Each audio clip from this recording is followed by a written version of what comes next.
नमस्कार, न्यूज़ 24 के इस खास प्रोग्राम मंथन में आप सबका फिर से स्वागत है। मैं हूं अनुराधा प्रसाद और मेरे साथ आज हैं पंजाब के मुख्यमंत्री चरणजीत सिंह चन्नी जी। चन्नी जी, आपका बहुत बहुत स्वागत है।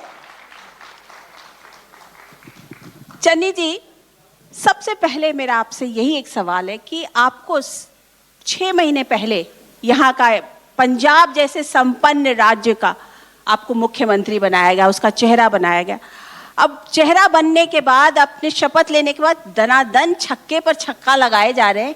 क्या हो गया सडनली एकदम you seem to be in action? 2 महीने नहीं हुए हैं मुझे। पहले तो मैं आपके जितने व्यूअर्स हैं उनको नमस्कार मेरा। आप बोलते बहुत अच्छा हो, मैं इतना अच्छा नहीं शायद बोल पाऊँगा, लेकिन ये है कि अभी 2 महीने हुए हैं मुझे सीएम बने, तो जो जिम्मेवारी पड़ी है मैं उसको खुले दिल से आगे निभा रहा हूँ।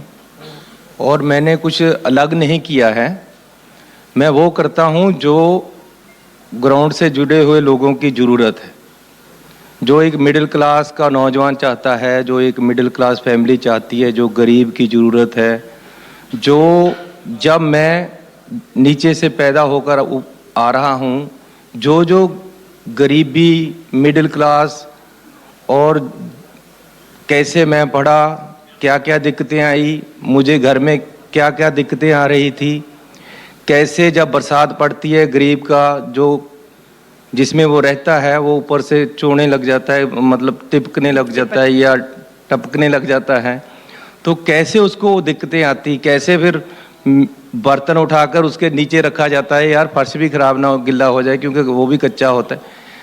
कैसे गरीब जिंदगी में से बाहर आता है, जिंदगी को जीता है, उसको क्या क्या मुश्किलें आती हैं, वो मैंने खुद सहन की हैं, खुद देखी हैं। और जो मैं वो दिक्कतों से उभरा हूँ, मैं वो दिक्कतें दूर करता हूँ। मैं कोई नया काम नहीं करता हूँ, मैं वो कर रहा हूँ जो लोगों की परेशानी है, जो लोगों की मुसीबतें हैं, उनका हल करता हूँ। ये आपके लिए कहा यह जा रहा था कि चन्नी जी जो ये ताज है, ये जो चीफ मिनिस्टर का जो ताज था, ये बड़ा कांटों भरा होता है और कोई इसके लिए तैयार नहीं था, इसलिए चन्नी जी के सिर पे डाल दिया गया। नहीं, पहले लोग कहते थे कि ये क्या करेगा, अब कहते हैं यार इसका क्या करें। तो सिस्टम चेंज हो गया है। तो जैसे जैसे मैं लोगों में जाता हूँ, अब मजदूरी से निकला हूँ तो मजदूरी करने की आदत है, काम करने की आदत है, तो ये भी एक काम है। पहले पूछते थे कि यार सीएम के काम करने का समय क्या है, अब ढूंढते हैं कि सीएम सोता कब है।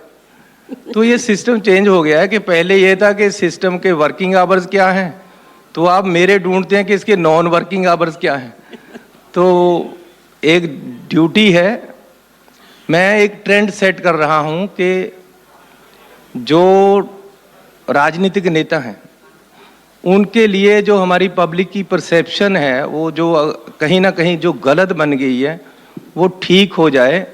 सबके लिए एक ट्रेंड सेट कर रहा हूं कि यार ऐसे भी काम हो सकता है, ईमानदारी से भी जिया जा सकता है और अच्छे काम भी किए जा सकते हैं। हर रोज़ राजनीति से एक दूसरे को गालियां देने का ही काम नहीं होता, इससे अलावा भी काम है। जी बिल्कुल, लेकिन मैं आपको बताऊं, अभी आपसे पहले कैप्टन अमरिंदर सिंह जी आए थे और उन्होंने आपकी बहुत तारीफ की। उन्होंने कहा कि आप जो हैं वो आप अच्छे व्यक्ति हैं और आपको सही व्यक्ति को सही ताज मिला है, तो वो आपकी बहुत बड़ाई कर रहे थे। मैं कैप्टन अमरिंदर सिंह जी के साथ काम किया है। उन्होंने मुझे गुरु नानक साहब का 550 साल मनाने का जिम्मेवारी दी थी और हमने बाखूबी निभाई है। पूरे वर्ल्ड में उसको सराहा गया कि बहुत अच्छे तरीके से इन्होंने गुरु नानक साहब का मनाया। आज मैं कॉरिडोर पे गया था, कल को गुरु नानक साहब का फॉर्चुनेटली फिर जन्मदिन है, तो उस समय उन्होंने मुझे एप्रिसिएशन लेटर भी दिया था कि बहुत अच्छा काम आपने किया है। आज भी उन्होंने सराहा है, तो उनका धन्यवाद। अच्छा, ये बताइए कि आपके पास वक्त कम है और डिसीजन मेकिंग और डिसीजन जो है बहुत सारे लेने हैं, वक्त इतना कम में इसमें आप डिसीशंस तो ले रहे हैं कि मैं ये करूँगा, मैं वो करूँगा, लेकिन काम नहीं कर पाएंगे क्योंकि आपके पास वक्त नहीं होगा। तो काश आपको पहले बनाया गया होता। ऐसा है कि ये कहना कि काम नहीं कर पाएंगे, हमारा तो काम उसी समय हो जाता है। अब बिजली के रेट कम किए हैं तो कम हो गए हैं, पेट्रोल के रेट कम किए हैं। 10 रुपये पेट्रोल कम किया मैंने, 5 रुपये डीजल कम किया है। वो जब अब कोई जाता है पेट्रोल पंप पे तेल लेने, उसके 30 लीटर डीजल पेट्रोल डलवाने से 300 रुपये कम दे रहा है, वो काम हो गया है। जो लोग बिजली के बिल नहीं भर पा रहे थे, अब जिसकी 3,000 या 5,000 रुपये आमदन है, उसका 50,000, 60,000, 70,000 बिजली का बिल आया हुआ है, वो कहाँ से देगा? तो मैंने सरकार की तरफ से दे दिया, वो दे हो गया है ना, काम हो गया है। मैंने जितने डिसीजन लिए हैं इम्प्लीमेंट हो गए हैं, वो ऑन ग्राउंड काम हो गया है। वो आगे जो करेंगे वो भी हो जाएंगे। इनफैक्ट कैप्टन साहब ये कह रहे थे कि जो आपने बिजली के बिल के ऊपर जो आपने डिसीजन लिया, उससे सरकार को और उसके खजाने को 4,000 करोड़ का घाटा लगेगा।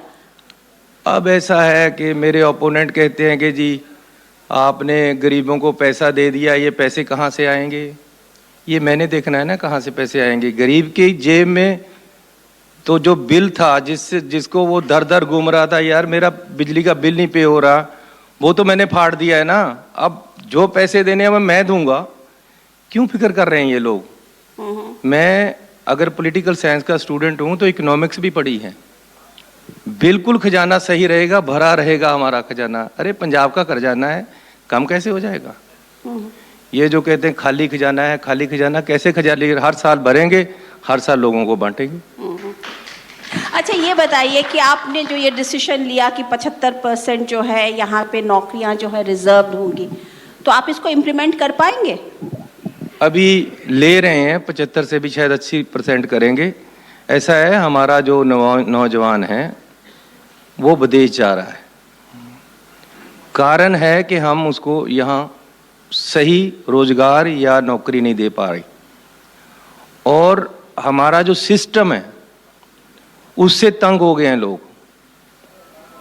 कनाडा में जाते हैं, वहाँ कोई पुलिस वाला हाथ देकर नहीं रोकता है, जब तक कोई गलती नहीं करता किसी को कोई परेशान नहीं करता है।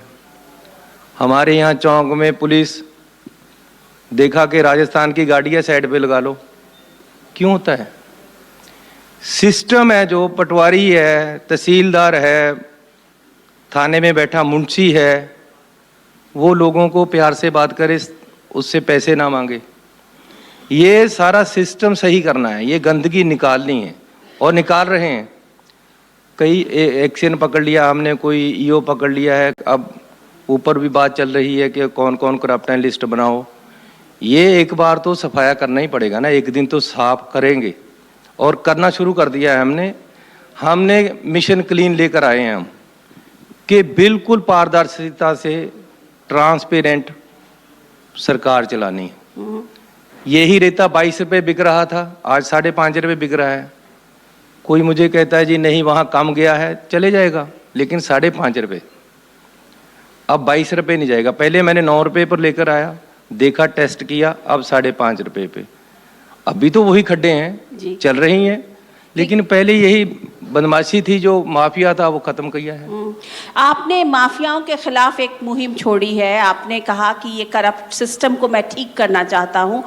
तो मुश्किल तो ये भी है कि करप्ट सिस्टम में कहीं ना कहीं आपके भी पार्टी के तमाम लोग होंगे, आपके भी एमएलएज होंगे, आपके भी लोग होंगे, वो सब चन्नी जी से फिर तो कहीं ना कहीं खफा होंगे ना, फिर आपको वो सपोर्ट कहाँ करेंगे? आपके लिए तो एक प्रॉब्लम होगी ये। देखो मेरे पास तो एक लोई है, उतार देंगे तो घर चला जाऊंगा लेकर अपना, लेकिन जितनी देर काम करूंगा यही करूंगा कि ईमानदारी से काम चले, ट्रांसपेरेंट प्रशासन हो, हर गरीब, हर मिडिल क्लास के नौजवान को राहत मिले, अच्छी ज़िंदगी मिले। अब क्या है कि चादर से पैर बाहर चले गए हैं। सरकार का जो वजन है टैक्सों का, वो इनकम से ज़्यादा हो गया है। ये नहीं चलना है। अरे उसको गुजारे के लिए पैसे चाहिए, उसके बच्चे ने पढ़ना है, उसके बच्चे जब स्कूल जाता है वो फीस नहीं दे पा रहा है, ये तकलीफ है बाप को। लड़की की शादी करनी है, उसके पास पैसे नहीं है, तो अगर सरकारी पैसे लेती रहेगी सारा, तो वो कहाँ से करेगा? तो ये सारा कुछ सही कर रहे हैं और करेंगे। पर ये बताइए कि इसमें ये तो एक लॉन्ग टर्म हो जाएगा ना, इलेक्शन अभी आपके सामने है, इलेक्शन में तो आपको हर किसी का सपोर्ट लेना पड़ेगा, हर किसी से बात करनी पड़ेगी, आप कैसे करोगे? क्योंकि लंबी, मतलब जिसे कहते हैं ना, इलेक्शन जीतना एक बहुत बड़ा काम होगा आपके लिए। मैंने 10 इलेक्शन लड़े हैं, पहले स्कूल में, फिर कॉलेज में। मेरा बाप दादा था कोई एमएलए और मंत्री नहीं था, लेकिन मैं बचपन से स्कूल में सबसे पहले, बच्चे 1000 थे हमारे स्कूल में, 1100, तो एक प्रेसिडेंट चुनते थे, मैं खड़ा हो गया। तो पहले दिन प्रेयर में खड़ा किया, मेरी तो टांगे कांपने लगी।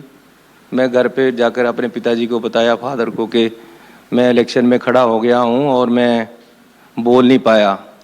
उन्होंने कहा कि गेहूं की फसल लगी हुई, खेत में चले जाओ, ये समझो कि सामने बच्चे बैठे हैं, वहाँ ट्रेन हो जाओ। मैं 2 घंटे ट्रेनर की, अगले दिन अच्छा बोल गया। पहला मैं स्कूल में इलेक्शन लड़ा, फिर कॉलेज में लड़ा, 3 बार मैं एमसी बना हूँ, मतलब पंच टैब, फिर 2 बार म्यूनसिपल प्रेसिडेंट बना हूँ। फिर आज़ाद, मुझे टिकट नहीं देती थी कांग्रेस, लोगों ने आज़ाद खड़ा कर दिया, मैं आज़ाद जीत गया। फिर मुझे कांग्रेस ने अपोजिशन लीडर बनाया। मैंने जितने इलेक्शन लड़े हैं, मैंने ये सोचकर कोई काम नहीं है कि मैं उन्हें इलेक्शन लड़ना है। मैं नेक नीति से काम करता हूँ। आज भी मुझे कोई चिंता नहीं अगले इलेक्शन की, ना मैं अगले इलेक्शन के लिए काम कर रहा हूँ। मैं अपना नीत साफ से, अच्छी नीत से, जो लोगों को चाहिए, जो पब्लिक चाहती है, वो करता हूँ। जब इलेक्शन आएगा तो इलेक्शन लड़ेंगे। अच्छा, ये बताइए चन्नी साहब कि जिस दिन आपका नाम अनाउंस हुआ, उस दिन पूरे, और खास करके दिल्ली के मीडिया में तो रंधावा जी का नाम चल रहा था, और सडनली एक नाम आया चन्नी साहब का। तो हम सब ये सोचने लगे कि अच्छा, चन्नी साहब ठीक है, एमएलए रहे हैं, बट लेकिन जो इतने, क्योंकि पंजाब की राजनीति में बड़े दिग्गज नाम हैं, कोई बादल्स हैं, कैप्टन अमरिंदर सिंह हैं, सिद्धू हैं, और भी तमाम बड़े बड़े लीडर्स जो हैं वो पंजाब की राजनीति में, उसमें एक चन्नी जी का नाम आया। तो हम लोग थोड़े से सोचे, चलो थोड़ा और रिसर्च करते हैं इनके बारे में, समझते हैं। आपको भी लगा था क्या? आपको भी, आपके लिए भी ये सडन था कि मेरा नाम कैसे आ गया? मैं क्या, मतलब देखिए, मैं कभी भी, people did not anticipate this. मैं कभी भी सीएमशिप का उम्मीदवार नहीं था, ना ही मैंने हाईकमांड को बोला था, ना ही किसी एमएलए को। मेरी पार्टी में कोई धड़ा नहीं है, कोई ग्रुपिज्म नहीं है, मैं किसी ग्रुप का मेंबर नहीं हूँ, और ना ही मैंने कोशिश की थी। लेकिन ये एक युग का परिवर्तन है। जो राजे महाराजों के पास, या एलीट क्लास है जो अमीरों से भी ऊपर है, ये 10 एकड़ वाले जिम्मेदार अमीर नहीं होते, 15-20 एकड़ वाले भी अमीर नहीं है, जिनके पास हजारों एकड़ हैं। वो क्या करते हैं कि इस बार तू आ जा, अगली बार मैं आ जाऊंगा, अगली बार तू आ जा, उसके बाद मैं आ जाऊंगा। ये सिस्टम खत्म हुआ है। अब एक गरीब परिवार के, एक मिडिल क्लास फैमिली के, एक किसान के बेटे को भी उम्मीद हो गई है कि यार मैं भी बन सकता हूँ अगर चन्नी बन गया है। तो ये युग का परिवर्तन है, इस परिवर्तन को पॉजिटिविटी से लेना चाहिए, और ये युग परिवर्तन रहेगा। मैं नहीं बनूंगा तो किसी और किसान का लड़का, किसी मजदूर का लड़का बनेगा। लेकिन ये जो एलीट क्लास है, जिनका रिश्ता ही ये है कि वो अमीर हैं, उनका ना जात का रिश्ता है, ना बरादरी का, ना धर्म का, उनका एक ही रिश्ता है कि वो बड़े लोग हैं। ये रिश्ता टूट गया है, ये रिश्ते से नीचे आ गए हम, और अब सियासत में चेंज आएगी। युग परिवर्तन हुआ है तो सियासत भी अच्छी हो जाएगी, लोग सियासतदानों को अच्छा समझने लगेंगे। जी, अब देखिए, राजनीति है तो राजनीति में जात पात इस तरह की बातें होती ही हैं। ये भी कहा गया और कि आपको इसलिए बनाया गया क्योंकि आप एक दलित चेहरा हो, और पार्टी वोट के कॉम्बिनेशन से ये मैटर करता है। तो क्या आप उसको किस तरीके से देखते हो? इस तरीके की जब बातें होती हैं कि चन्नी को इसलिए बनाया गया क्योंकि वो एक दलित चेहरा है। देखिए, मैं स्कूल में इलेक्शन लड़ा, 1100 बच्चा था, हर जात का था, हर धर्म का था। मैं कॉलेज में इलेक्शन लड़ा, वहाँ 5-7 हज़ार लड़के थे, लड़कियाँ थी, हर जात के थे, हर धर्म के थे। मैं 3 बार एमसी बना हूँ। जनरल वार्ड से जीता हूँ, रिजर्व वार्ड से नहीं जीता। मैं किसी एक आधार पे नहीं हूँ। मैंने जितने डिसीजन, मेरी सरकार नहीं है, लोगों की है, जो इस सरकार ने जो डिसीजन लिए हैं, हम कलेक्टिवली जो डिसीजन लेते हैं वो सबके लिए हैं। अगर बिजली के माफ हुए हैं बिल तो सबके हुए हैं। जिनका 2 किलोवाट से लोड कम है बिजली का, उन सब के बिजली के माफ हो गए बिल। 1500 करोड़ रुपया लोगों को मिला है। बिजली के रेट 3 रुपये कम किए हैं, बड़ी राहत है। आगे से आधे से भी कम बिल आने शुरू हो जाएंगे, वो सबको है। पेट्रोल माफ हुआ है, सबका हुआ है। इसलिए इसमें कोई जात बरादरी या उसका महत्व नहीं है। महत्व ये है कि पब्लिक ने आपको चुना है, पब्लिक के लिए आपने काम करना है। अब केजरीवाल जी कह रहे हैं कि बिजली को मैं फ्री कर दूंगा, बिल्कुल फ्री कर दूंगा। तो इसको आप कैसे देखते हैं? आपने तो रेट कम किया, आपने वो केजरीवाल जी ने दिल्ली में माफ किए हैं 400 यूनिट, लेकिन 401 हो जाए तो सारे के पैसे पड़ जाते हैं। मतलब एक ठगी है एक किस्म की।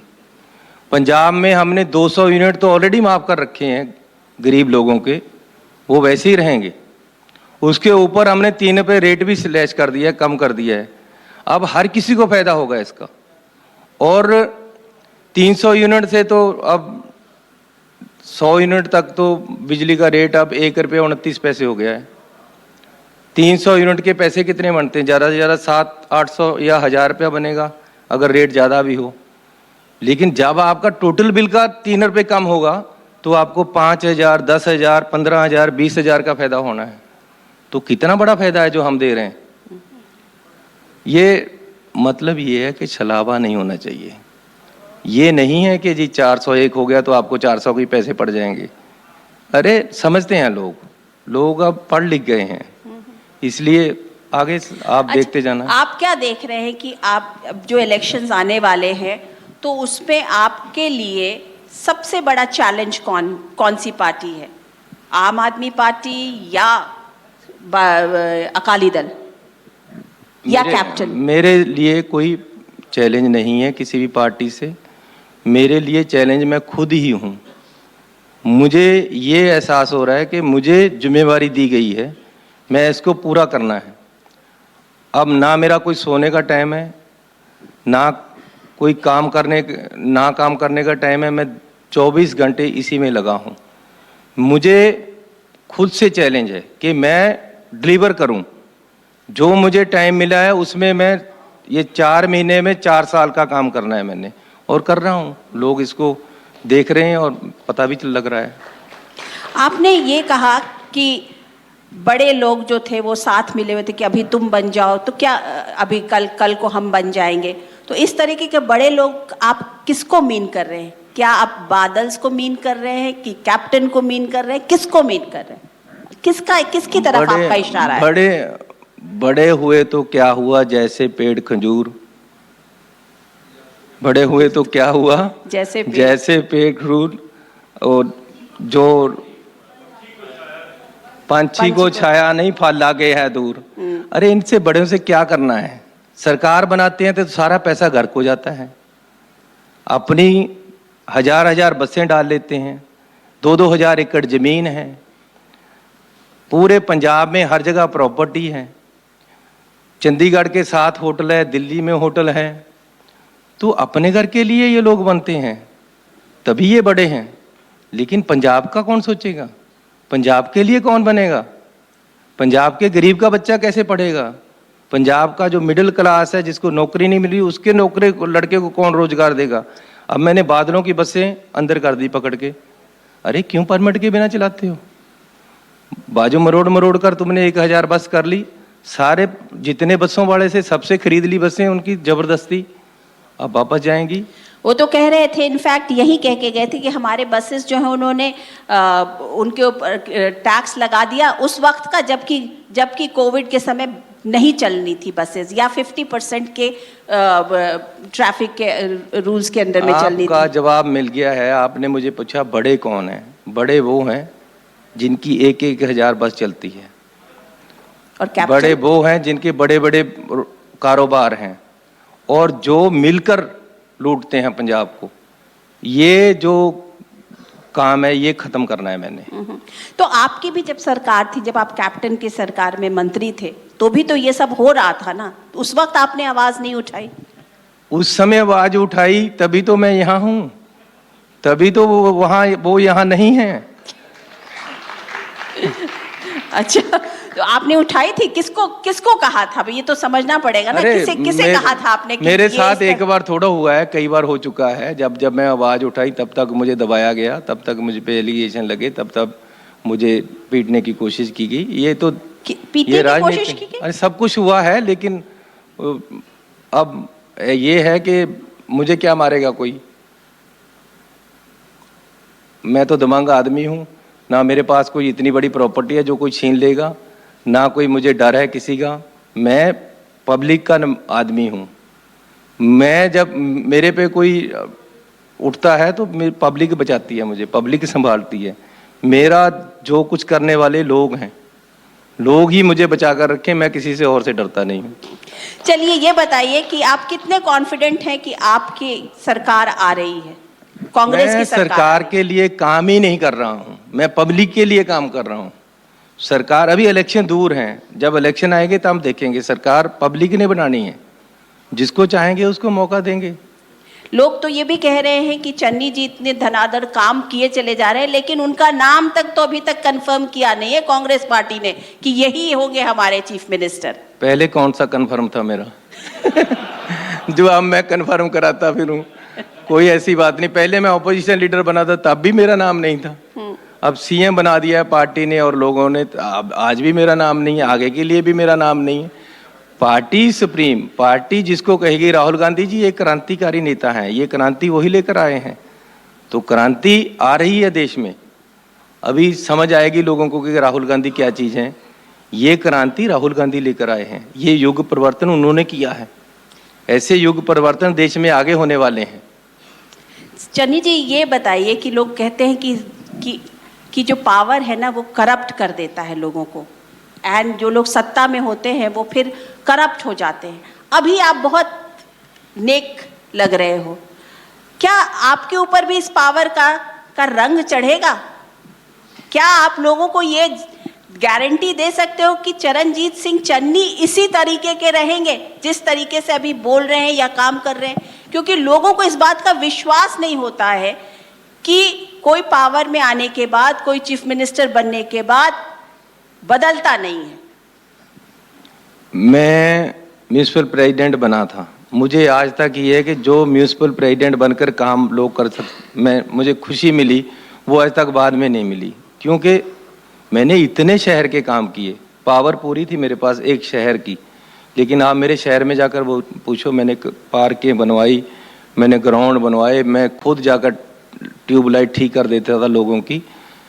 जो मेरे पास पावर है या होगी या इससे ज़्यादा आए, वो लोगों के लिए होगी, उन बच्चों के लिए होगी जिनका कोई नहीं है जिनको संभालने के लिए, उन नौजवानों को लिए होगी जिनको नौकरी नहीं मिल रही है, उन परिवारों को लिए होगी जो परिवार दबे हुए हैं, जिनकी कोई सिफारिश नहीं, उनकी सिफारिश मैं हूँ।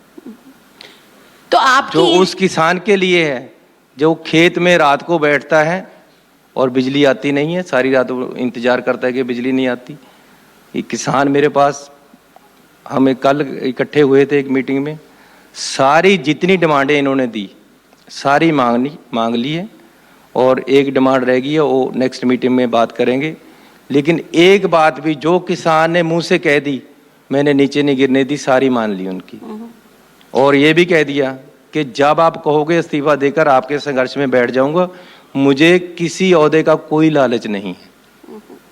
इनफैक्ट अभी तो ये नया है, थोड़े दिन बोलते हैं कि सत्ता को चढ़ने में टाइम लगता है, उसका रंग चढ़ने में थोड़ा वक्त लगता है। ऐसा है कि सत्ता में का रंग मुझे पब्लिक के लिए ही चढ़ेगा।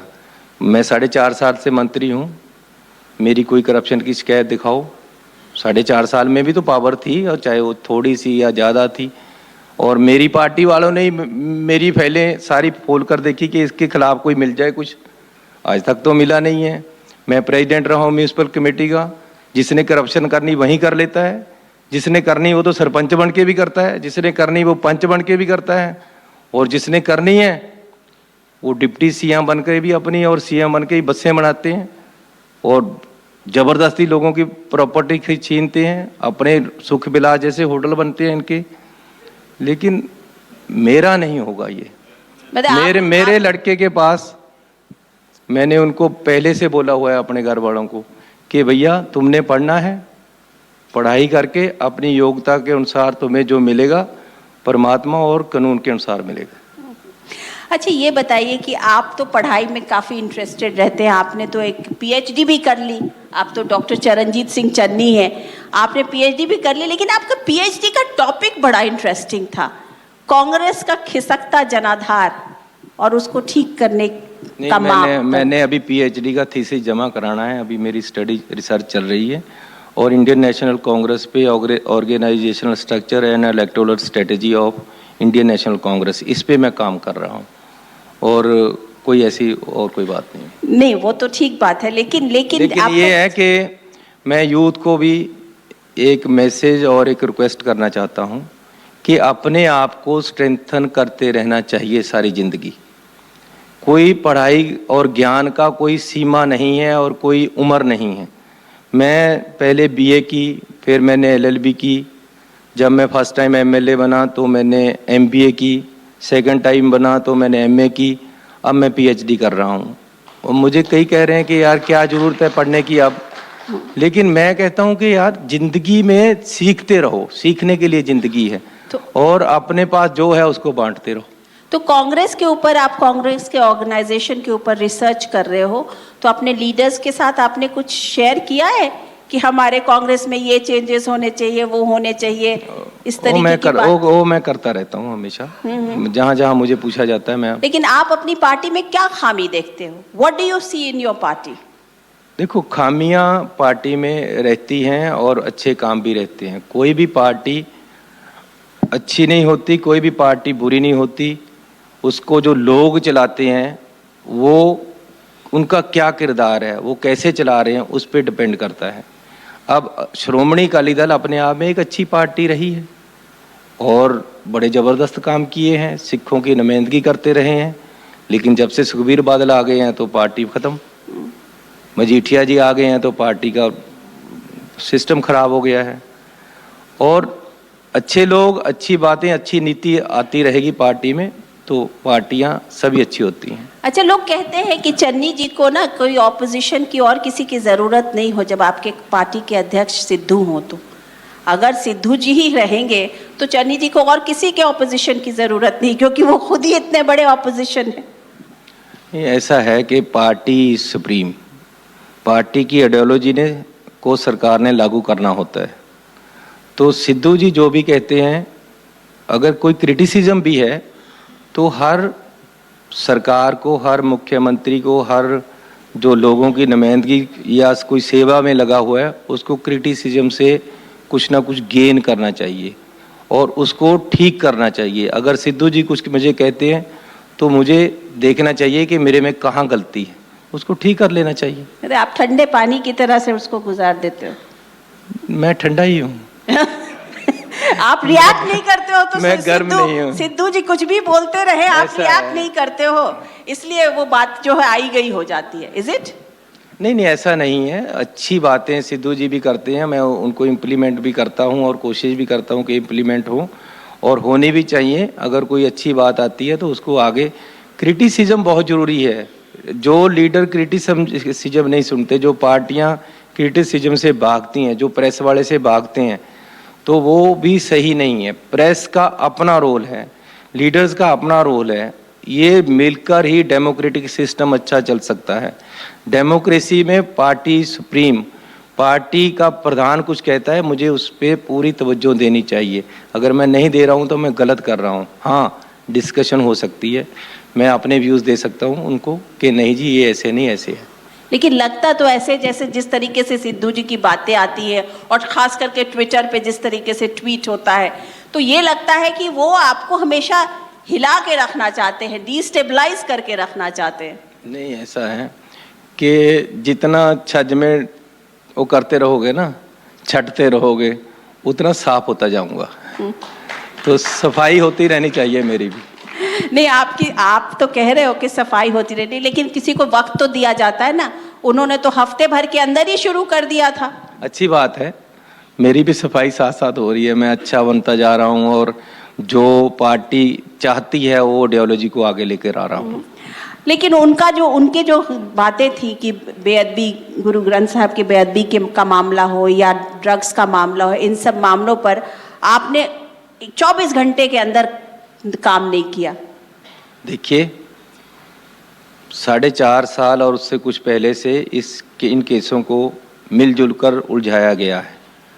अब हम सीधा कर रहे हैं। मैंने विधानसभा में कहा था कि हमारे घर में एक खड्डी थी जिस पे कपड़ा बुनते हैं, पहले उसका ताना सीधा किया जाता है, मेरी माँ करती थी, उसके बाद कपड़ा बुना जाता है।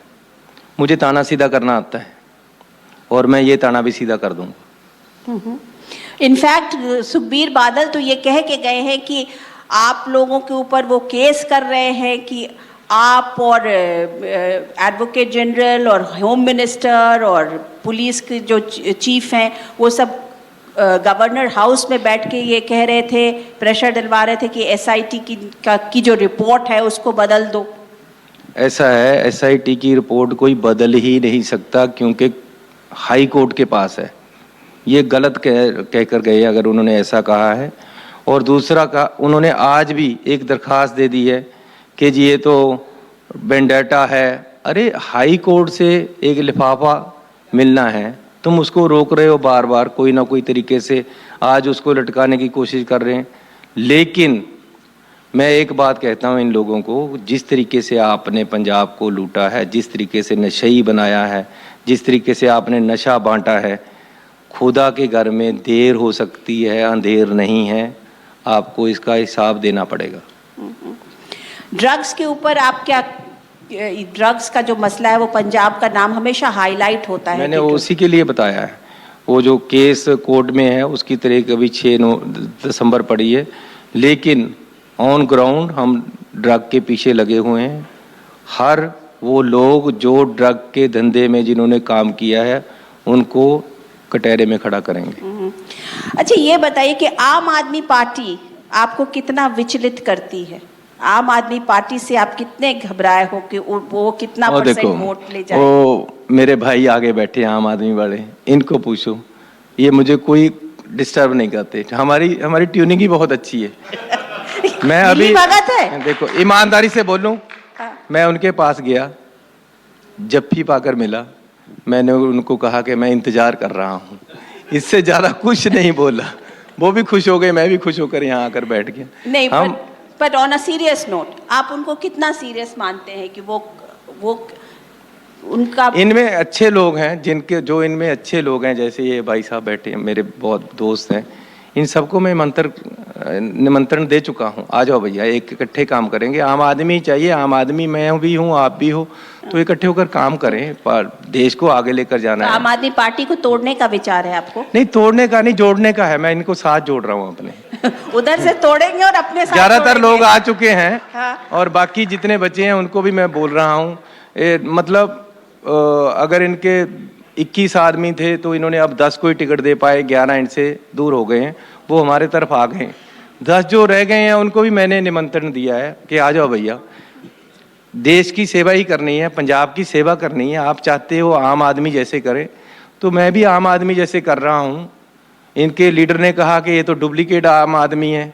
मैंने कहा यार, डुप्लीकेट तुम्हें पता क्या है कि आम आदमी होता कौन है, कैसे गरीबी में जीते हैं, आपको क्या पता है? कैसे एक भैंस से माँ बच्चों को पालती है, आपको क्या पता? उसने कब दूध भैंस से चोया है, उसने कभी, उसने कब बरसीन, उसको पता ही नहीं होगा क्या बरसीन होती है, कैसे काटते हैं, कैसे खेतों में काम किया जाता है, कैसे गेहूं बोया जाता है, इन लोगों को क्या पता है? नहीं, तो अब तो ये तो समझ में आ गया कि आम आदमी को आप तोड़ रहे हैं, आम आदमी पार्टी मैं को। तोड़ नहीं रहा हूं, मैं फिर कहता हूं मैं जोड़ रहा हूं अपने साथ। ये बताइए कि आप अब अकालीस में भी क्या सेंध लगाने के बैठे हैं? उसमें भी आप नहीं, अकालीस में मेरी सेंध लगाने की जरूरत नहीं। जब तक वहाँ सुखबीर बादल और मजीठिया हैं, हमें उस तरफ देखने की कोई जरूरत नहीं। कुछ नहीं होगा उनका तब तक। इनको लीडर चेंज करना पड़ेंगे अपने अकाली दल को। अकाली दल अच्छी पार्टी है, मैं कभी उसको बुरा नहीं कहता हूँ, पार्टियाँ अच्छी होती हैं, लेकिन लीडर जो ऊपर बैठा है अगर वही माफिया ग्रुप का डॉन है तो आप कैसे करोगे आगे काम? चलिए, ये तो माना आपने आम आदमी पार्टी के लिए, लेकिन आम आदमी पार्टी के सूबे में लीडर मनीष सिसोदिया थे। उन्होंने कहा कि चन्नी उन लोगों को ले रहे हैं जिनको आम आदमी पार्टी ने डिसाइड करके बोल दिया है कि उनको टिकट नहीं मिलना है। ऐसे लोगों को ऐसे वाले आम आदमी पार्टी के लोगों को चन्नी ले रहे हैं। वो एक कहावत है, नाच ना जाने आंगन टेढ़ा। अब ये है कि भाई जो हमारी तरफ आ जाते हैं उनको ये टिकट दे ही नहीं सकते, देना कब था फिर? अब जब उनको दिया था, आप देंगे ना? अब ये आप देखो, देंगे? सुने, इनके एमएलए हैं 11 एमएलए ऐसे हैं जो अभी भी इनके साथ नहीं है, 21 में से, मतलब 50% से ज़्यादा चले गए हैं। तो जब उनको टिकट दिया था वो अच्छे थे, अब क्या उसमें पानी पड़ गया है? अब भी तो वही बंदे हैं। नहीं तो आप दे रहे हैं उन लोगों को? अरे ये तो हमारी पार्टी डिसाइड करेगी, क्योंकि मैं डिसाइड करने वाला नहीं हूँ। लेकिन रेकमेंड एक ये है कि जिसको आपने एमएलए बनाया उसको आपके ऊपर इतबार नहीं है, किसको होगा?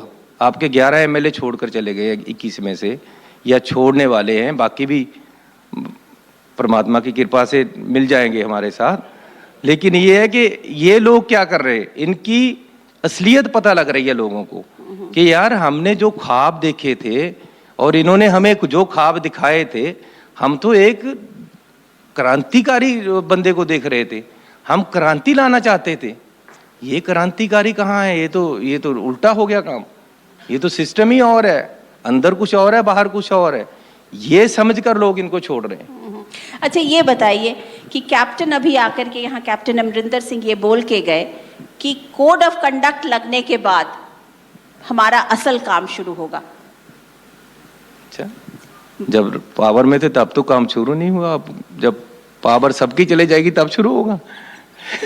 4.5 साल राज किया है आपने, 4.5 साल अगर आपका काम शुरू नहीं हुआ तो अब जब 6 महीने के बाद, 2 महीने के बाद, 1 महीने के बाद सबकी पावरें खत्म हो जाएगी। कॉन्स्टिट्यूशन है, आखिर देश का विधान है, चुनाव शुरू होगा तब क्या काम शुरू होगा? अब ये है कि किसानों का इतना बड़ा आंदोलन चल रहा है, बीजेपी उनको मार रही है और आप जाकर बीजेपी से के साथ बैठे हो, कौन आपको अच्छा कहेगा? अच्छा, ये बताइए चन्नी जी कि आप पढ़ाई तो करते ही हैं, साथ साथ मैंने सुना है कि आप ज्योतिष की भी पढ़ाई करते हैं, ज्योतिषियों के पास बहुत जाते हैं। किसी ज्योतिष ने आपको बोला कि आप हाथी पे चढ़ जाओ तो आप हाथी पे चढ़ गए, उसके बाद आप मुख्यमंत्री बन गए। देखिए, मैं हाथी पे चढ़ जाता हूँ तो लोग बोलते हैं ये हाथी पे चढ़ गया, ये ज्योतिष है। मैं कंबली लेता हूँ तो ये लोग बोलते हैं ये कंबली ले ली इसने, ये ज्योतिष है।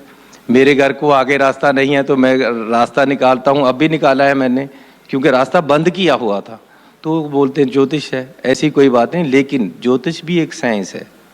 जो लोग ज्योतिष करते हैं उनको पता है ये कि साइंस है। साइंस के हिसाब से जहाँ जहाँ सूर्य चंद्र हैं उसके हिसाब से वो आप विश्वास करते हैं? अरे विश्वास, जब साइंस है तो विश्वास करो, मुझे क्या एतराज है मैं विश्वास करने में। सच में हाथी पर इसीलिए चढ़े थे? किसी नहीं, ज्योतिष ऐसा ने नहीं, आपको बोला था? वो तो पखंडबाजी हो गई ना, वो तो बहम हो गए। लेकिन अगर साइंस है तो साइंस की तरफ से देखना चाहिए ना उसको। अच्छा, आप टेंट्स भी देखने जाते हो, कहीं शादी वादी में जाते हो तो लोग बोलते हैं कि आप टेंटिंग देखने चले जाते हो कि किस तरीके की टेंटिंग की है? नहीं, ऐसा है कि टेंट तो मेरे फादर का काम था, टेंट हाउस, तो मैं भी टेंट बॉय हूँ। मैंने टेंट बहुत लगाए हैं, क्योंकि घर का काम ही यही था, टेंट से इनकम आती थी। तो मैं टेंट बॉय हूँ तो मुझे टेंट लगाने आते हैं और मैं काम करता रहा हूँ। सुबह उठकर पहले पिताजी के साथ टेंट लगाने जाना किसी ना किसी घर में जिसमें शादी होनी, तो उसके बाद स्कूल में या कॉलेज में जाना, ये मेरा काम रहा है। अब तो टेंट नए नए तरीके के आ गए, उस समय तो बांस से कीला लगाकर उसको रस्सा बांधा जाता था। अब उसके बाद पाइपें आई, हर तरह के टेंट का काम मुझे आता है, क्योंकि मेरा काम ही यही है, कैटरिंग का काम, टेंट का काम, ये सारा मैंने किया हुआ है। अब दरियाँ मैं बिछाता रहा हूँ, अब तो ये आपके मैट बिछ गए, 10 बाई 10 की दरी होती थी, मैंने दरी बिछानी, उसको झाड़ना, अपने दुकान में रखना, फिर कोई और आ गया तो उसको देनी। और फिर ये है कि शादी में टेंट चले गए, गंदे हो गए तो घर में उनको धोना, ये मेरा काम रहा है। तो मैं इससे भागता भी नहीं हूँ। अब भी जहाँ मैं जाता हूँ देखता हूँ कैसा टेंट लगा है, क्योंकि काम है, वहाँ निगाह चली जाती है, वो तो मेरा काम ही है। अच्छा, ये बताइए कि आपके मुख्यमंत्री बनने के बाद बीएसपी को आप किस तरीके से देखते हैं? क्योंकि हमेशा बीएसपी को एक दलित पार्टी की तरह से देखा गया, और वोट कॉम्बिनेशन जो कहा जाता था कि अच्छा ठीक है, अकालीज का उनके साथ इसीलिए रिलेशनशिप बना है क्योंकि वो दलितों का एक कंसोलिडेटेड वोट लेके जाते हैं। और जो पॉलिटिकल पंडित्स हैं वो भी यही कहते हैं कि आप जो हैं, आपको इसीलिए आगे किया गया कि आप पूरे दलित वोट को अपने साथ कर सकें। नहीं, देखो, कांशी राम जी क्रांतिकारी आदमी थे। वो बहुजन समाज को, अलग अलग जो गरीब लोग हैं, वर्ग हैं, उनको आगे लेकर चलना चाहते थे। उनके जाने के बाद वो सोच नहीं रही पार्टी में। उसके बाद पार्टी बिखरती गई। पंजाब में अब बीएसपी का कोई खास नाम नहीं है, लेकिन अकाली दल उसको यूज़ करना चाहता है।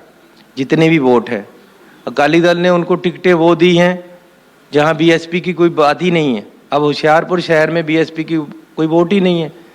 जहां उनकी वोट है वहां उनको टिकटें नहीं दी गई। पठानकोट में कोई वोट नहीं है, मोहाली में वोटें नहीं हैं। उनको एक छल से ऐसी सीटें छोड़ी गई हैं जो अल्टीमेटली ये बीजेपी को छोड़ने वाले हैं, क्योंकि ये एक नेक्सस है, ये इकट्ठे हैं अंदर से अकाली और बीजेपी। उन्होंने उनको वो सीटें दी बीएसपी को जहां से बीजेपी को जिताना चाहते हैं। तो बीएसपी के साथ तो धोखा ही हुआ है हमेशा। पहले 96 में इन्होंने, अकाली दल ने बीएसपी के साथ समझौता किया था, उसके बाद तोड़ दिया जब अटल बिहारी वाजपेयी जी की सरकार आई। 97 में सरकार इन्होंने बनाई, बीएसपी के साथ नहीं बनाई, बीजेपी के साथ बना ली। अब फिर धोखा दिया है। टिकटें उनको नाम से 20 सीटें छोड़ दी हैं, अल्टीमेटली वो बीजेपी को छोड़ी। तो बीएसपी के साथ पंजाब में अकाली दल बुरी तरह धोखा कर रहा है, आज से नहीं पहले से। ये अच्छा, ये बताइए, आप कैप्टन के साथ काम कर चुके हैं, उनके मंत्रिमंडल में रह चुके हैं, और अब यहीं पे कैप्टन बोल के भी गए हैं कि हमने तो डिसीजन ले लिया है, मैं बीजेपी के साथ जाऊंगा, मतलब उनके साथ अलायंस करूंगा। आप इस चीज को क्या देखते हैं, कैसे देखते हैं कि जिसके साथ आपने इतने दिन काम किया, कांग्रेस पार्टी में सेम आइडियोलॉजी को शेयर किया, वो अब बीजेपी के साथ जा रहे हैं? देखो, हर आदमी की सोच बदलती रहती। एक दिन था कि पूरे पंजाब ने उन पे विश्वास किया था, कि उन्होंने भी कसम खा के बोला था कि जी मैं ये करूँगा, मैं ये करूँगा। 4.5 साल वो नहीं हुआ। वो बादलों के साथ मिलकर काम चलता रहा, बादलों की इंटरेक्ट सरकार चलती रही। अब मुझे पता नहीं क्या है इनके दिमाग में, जितने भी डिसीजन अब ये ले रहे हैं गलत ही ले रहे हैं। पहले बादलों के साथ मिलकर चलना गलत था, अब बीजेपी के साथ मिलकर चलना गलत है। ये पंजाब के लोग किसी तरह भी एक्सेप्ट करने वाले नहीं हैं। उनको अभी भी ये छोड़ देना चाहिए काम। आप उनको रिक्वेस्ट करोगे? मैं तो उनके घर गया था, मैंने कहा जी किस तरफ चल पड़े हो, पार्टी ने बहुत कुछ दिया है, आपको 2 बार सीएम बनाया है, आपको मेंबर पार्लियामेंट बनाया है, घर वाले मेंबर पार्लियामेंट और मिनिस्टर रहे हैं, तो बहुत कुछ पार्टी ने दिया है। अगर कोई अब बात भी है तो बैठकर तय कर लेनी चाहिए। मेरे कोलीग सुकेश रंजन एक सवाल पूछना चाहते हैं। मेरी आवाज आ रही है? चनी साहब, बहुत ध्यान से आपको सुन रहा हूं, तो आप जो कह रहे हैं उसमें मोदी जी की ध्वनि आ रही है बहुत। मैं तो टेंट लगाता था, मैं तो दरी बिछाता था, मैं छोटे से परिवार से आता हूं। तो ये अच्छी सेल्समैनशिप है, आजकल ये बहुत चलती है। आपने कहा कि मैं झोला उठा के भी निकल लूंगा, ये मोदी जी भी कह चुके हैं। तो वो तो प्राइम मिनिस्टर हैं, उन्होंने भी पहले कहा था कि पार्टी जो कहेगी मैं करूंगा, आप भी यही कह रहे हैं। उस सवाल को आप टाल गए। मैं इसको दूसरे तरीके से पूछता हूं। जो इनकम्बेंट सीएम होता है वो एक नेचुरल क्लेमेंट होता है, सीएम की उम्मीदवारी होती है, नेचुरल क्लेमेंट होता है वो। आप चुनाव के बाद नेचुरल क्लेमेंट तो हैं। देखिए, पहले तो मैं आपको ये बता दूं कि अगर मैं कहता हूं कि मैंने टेंट लगाए हैं तो मैंने लगाए हैं। आप मेरे शहर में जाकर पूछो। अगर मैं गरीब परिवार में पैदा हुआ हूं तो हुआ हूं। लोग इस चीज़ को छुपाते हैं, मैं इस चीज़ को बताता हूं। लोग ये छुपाते हैं कि जी मैं सरकारी स्कूल में पढ़ा हूँ, मैं गरीब जाति से आता हूँ, मैं गरीब परिवार में पैदा हुआ हूँ। लोग जाति बताना नहीं पसंद करते अपनी, लोग ये बताना नहीं पसंद करते कि मेरी गरीब बैकग्राउंड है। हर कोई अपने आप को बड़ा दिखाना चाहता है। मैं अपने आप को वहीं दिखा रहा हूँ जहाँ मैं आज हूँ और जहाँ था। आज भी मैं कुछ नहीं हूँ। मुख्यमंत्री चीज ही कुछ नहीं होता है। एक जनता का सेवक ही होना चाहिए, इसको वो ही रहना चाहिए। जिस दिन मैं मुख्यमंत्री बन जाऊंगा वो मेरे लिए सबसे बुरा दिन होगा कि मैं अपने आप को समझने लग जाऊं कि मैं बड़ा मुख्यमंत्री हूं। ये नहीं है मेरे में, ना ही हो सकता है। और इससे आगे मेरी कोई सोच पहले भी नहीं थी कि मैं मुख्यमंत्री बनूं। मैंने कभी पार्टी को ईमानदारी से बोल रहा हूं नहीं कहा कि मुझे मुख्यमंत्री बनाओ। पार्टी ने बनाया, मुझे एकदम बताया गया कि जी टेलीफोन आया राहुल गांधी जी का कि हम आपको मुख्यमंत्री बना रहे हैं। मेरे हाथ भाव उड़ गए। अल्टीमेटली मैं रोने लग गया, यार क्या कर रहे हो आप। मैंने उसको जी हजूरी भी नहीं की। मैंने कहा क्या कर रहे हो यार, आप किसी और को बनाओ, मेरी आगे भी सोच नहीं है। हाँ, जहां पार्टी रखेगी मैं वहां हूं। जी, संदीप चौधरी हमारे कुलीग बात करना चाहते हैं। चन्नी साहब, जो सुकेश कह रहे थे उसी बात को मैं थोड़ा आगे बढ़ाना चाहूँगा। किस तरफ हैं आप? जी जी, मैं यहाँ खड़ा हूँ चन्नी साहब, सामने बिल्कुल आपके। जो आप कह रहे हैं युग परिवर्तन अब होने वाला है। होने वाला नहीं, हो गया। हो गया, अच्छे दिन भी आ गए जैसे मोदी जी ने कहा था। मैं उसी बात को मैंने अच्छे दिन की बात नहीं की, वो आपने की है। अच्छा, थोड़ा मैं सवाल तो सुन लीजिए। और इसी में आपने गरीबों की और मिडिल क्लास की बात की, जो अरविंद केजरीवाल भी काफ़ी कुछ करते हैं, फ्री में देने की आपने बात की। तो मोदी की भी छाप दिख रही है और अरविंद केजरीवाल की भी, और आपने परिवारों की बात की। ये थोड़ा अजीब नहीं लगता? आप कांग्रेस पार्टी, कांग्रेस आला कमान ने आपको चुना और कांग्रेस पर सबसे बड़े आरोप लगते हैं परिवारवाद के, लेकिन आप दूसरी पार्टियों में परिवारवाद देख रहे हैं। अपनी पार्टी के बारे में क्या कहेंगे? क्या वो भी आपकी थीसिस का हिस्सा है, पीएचडी? मैंने एलीट क्लास की बात की है। मैंने बात की है कि जो बड़े आदमी आपस में मिलकर एक दूसरे को उतारते हैं और चढ़ाते हैं, मैंने वो बात की है।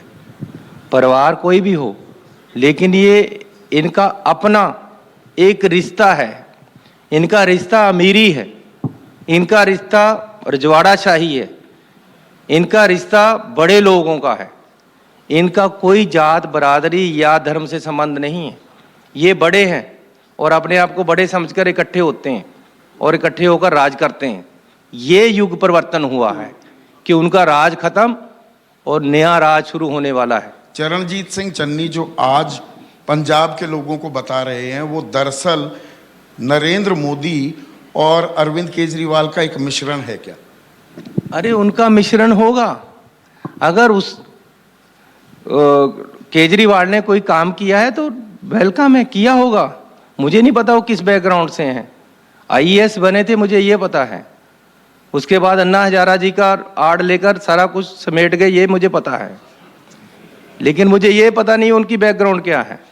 हाँ जी, चलिए हमारे कोलीग विशाल पूछना चाहते हैं। चन्नी जी, ये बताएं कि गृह मंत्री हैं आपके सुखजिंदर रंधावा, वो बार बार कह रहे हैं कि अमित शाह से वो लगातार डिमांड कर रहे हैं बीएसएफ के इशू के ऊपर बात करने की, उनको टाइम नहीं दिया जा रहा है। आपको लग रहा है कि केंद्र और राज्य सरकार में तालमेल पूरी तरह चल रहा है, चाहे वो नरेंद्र मोदी हो या अमित शाह के साथ? देखिए, आइडियोलॉजी अपनी अपनी है। कांग्रेस सेकुलर पार्टी है, सेकुलरिज्म हमारा धर्म है। वो अपने तरीके से काम करते हैं, हम अपने तरीके से काम करते हैं। लेकिन हम किसी तरीके से भी ये मानने को तैयार नहीं है कि आप 5 किलोमीटर अपनी हद, उससे आगे ना आओ आप। ये डेमोक्रेटिक सिस्टम है, फेडरल सिस्टम है।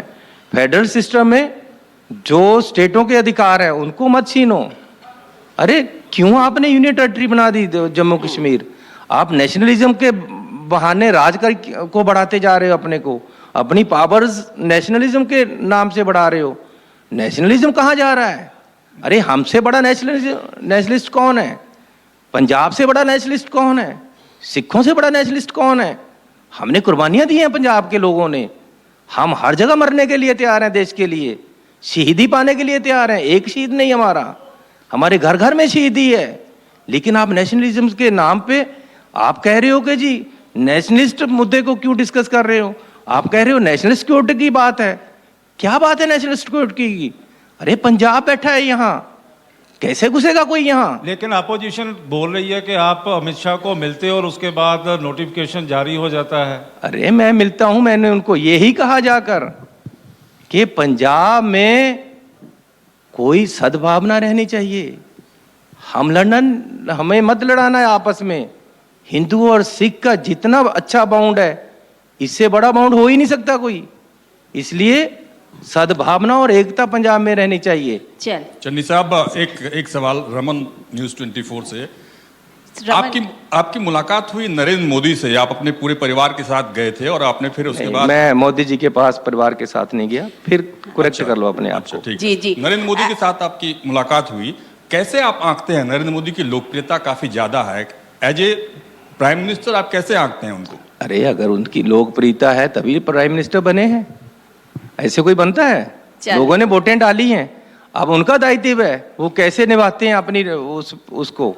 अब उनको देखना है देश को इकट्ठा कैसे लगना है, उनको देखना है कि देश को कैसे आगे बढ़ाकर लेकर जाना है। चन्नी जी, आपका बहुत बहुत धन्यवाद कि आप यहाँ Thank आए you, thank you very much, thank बाकी you. से हम लोगों के सारे सवालों का जवाब दिया और बहुत जिसे कहते हैं ऑनेस्ट स्पीकर की तरह आप सामने आए। आपका बहुत धन्यवाद। Thank you so much. Thank you very much. तो ये थे मंथन में पंजाब के मुख्यमंत्री चरणजीत सिंह चन्नी जी। Thank you.